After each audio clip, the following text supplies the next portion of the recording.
வணக்கம், நான் உங்கள் நெல்லை நண்பன். இந்த வீடியோவில் நம்ம எதை பற்றி பார்க்குறோம் பார்த்தீங்கன்னா, மருத்துவ குணம் நிறைந்த துளசி செடியை பற்றி நம்ம பார்க்குறோம். எனக்கு ஒரு சின்ன ஐடியா தோணுச்சு. எங்கள் வீட்டு வாசலில் 2 பக்கம் வந்து துளசி செடி நான் நட்டு வச்சேன் பார்த்துக்கங்க. அதுலேயே துளசியிலே வந்து நமக்கு பல்வகையான துளசி செடிகள் இருக்குது.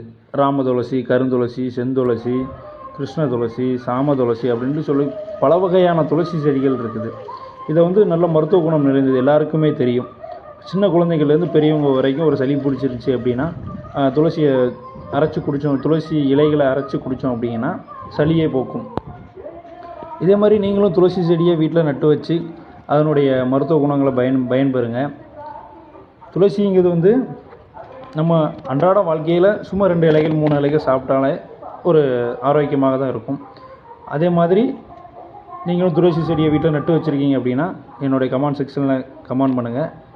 இந்த வீடியோ பிடிச்சிருந்தால் சப்ஸ்கிரைப் பண்ணுங்கள், பெல் ஐக்கானை கிளிக் பண்ணுங்கள். நன்றி, வணக்கம்.